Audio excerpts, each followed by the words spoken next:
Uh, Wilson Morales from Black Film and TV talking to Kamal Bolden regarding his upcoming roles in 61st Street, which is going to be on AMC Plus, and his current role on NBC's The Endgame.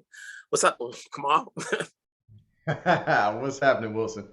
So this is a good time for you. You know, for every actor, you never know when that time's going to come, when you're going to have a role, how long it's going to last, and so forth. And you have the benefit of being on two shows that are going to be shown weekly as opposed to all at once. So about Endgame, which is currently on, what's the role that you play there? Yeah, thank you for reminding me of that. I'm so thankful. The role I play on NBC's The Endgame is of FBI agent Owen Turner. And Owen's involvement in the story is a pretty interesting one because Owen, when you meet him, he's in prison. He's an FBI agent that has taken money and he's in prison behind bars. And his wife is out here fighting crime. My wife is played by none other than Ryan Michelle Bathe. And she's out there really at the midst of the story trying to take down the arms dealer Elena Federova, and I'm controlling a lot of stuff behind the bar. So when you see me, people are always trying to figure out what's going on with Owen. Why is he behind bars? Did he really do something? Who is he with? Is he against his wife? Is he for his wife? So I'm really loving every week people trying to figure out what's going on. Oh, yeah, you're definitely the enigma of it all because we don't know what's going on, and it's hard to determine whether or not you're the good guy or the bad guy, which is good. It keeps us guessing. We know that Ryan is the good person. So but you've been acting for some time. How did this role come about for you? Did you audition? Was it a number of auditions, or did they ask you to come on board? That's a great question. I've been grinding, in the Chicago industry, the New York industry, Los Angeles, Atlanta. I've been doing my thing for over a decade, right? And this audition came from Kamala Thomas's office in LA. And I got this audition because one time I went into her, she had me read opposite from her for a role, and I wasn't right for it. And she was like, "Hey, I like you, but is there anything else you want to read for?" And I said, "Sure. I can pick any role out the script. I want a job." And she was like, "Well, you want to come back tomorrow?" I said, "No, I'll do it right now." And she's like, "Oh, okay. Well, go outside, take like 30 minutes to come back in. And if you're ready, you're ready." I was like, "Oh, if you stay ready, you ain't got to get ready." So I went outside for about 20, 30 minutes, did it, came back in. She was impressed. She loved it. She spoke highly of me. I didn't get that role, but then she came with this one. I still had to audition.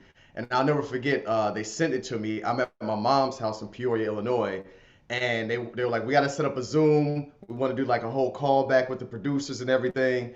And I'm like, I don't have anything in this house for me to set this thing up. So I had to make do. I had to pull lamps and shades off of lamps. And I grabbed like a crock pot box and like another box and put my camera on top of there. And I must have rocked it because the rest is history. I got offered the role. So what's it like, obviously playing on a procedural series opposite Ryan?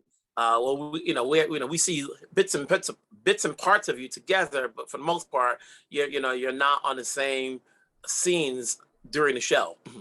I know and it's so crazy because whenever I do get to see her, it's like I cherish every moment. I get like the biggest hug and she cracks all the jokes because I only see her like once every week or like once every week and a half.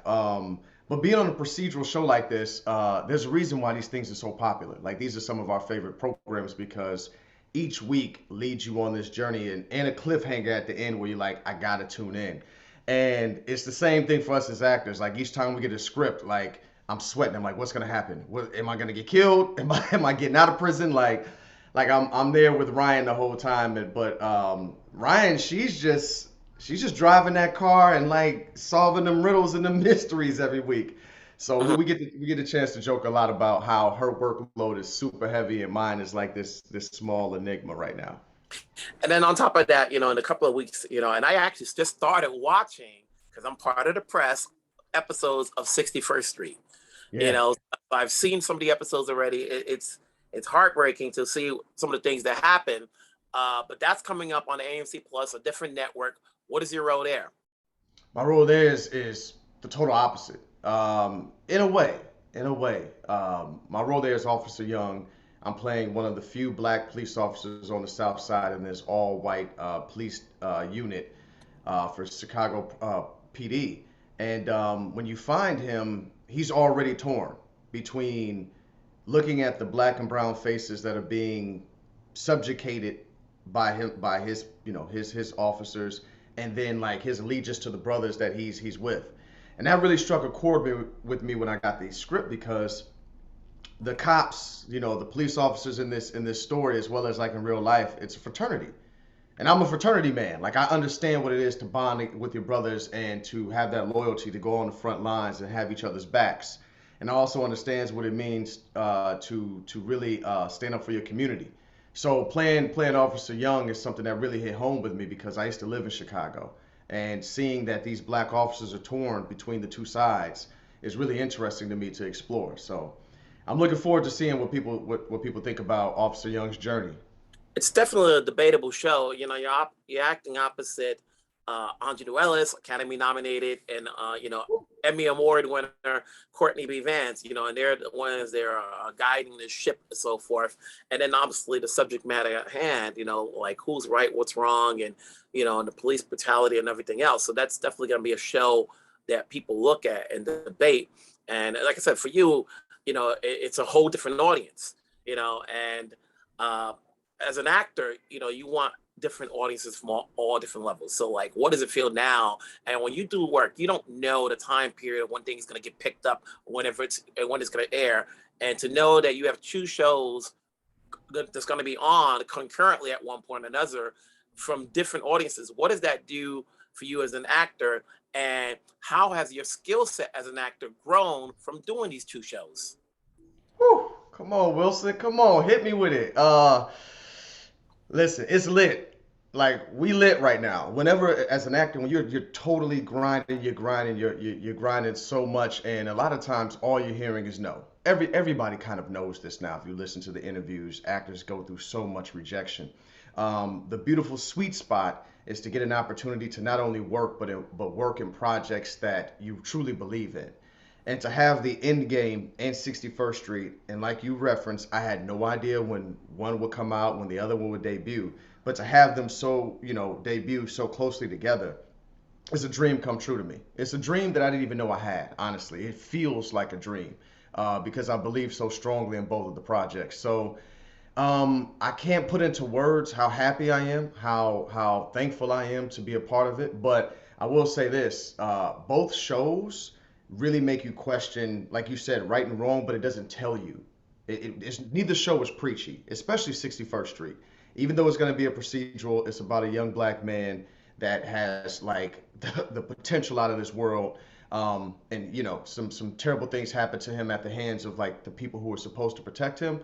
The show is not preachy. It's not about like cops are bad. It's not, the government is messed up. It's truly going to give you a 360-degree view of how things work in Chicago on the South Side, and it'll allow you to draw your own conclusions. So it's a sweet spot for me right now. I can't wait to see what happens next. Mhm. So when you're not acting for both shows, and obviously you still continue to go out for different roles, because I'm sure these shows were already shot and so forth. What keeps you humble?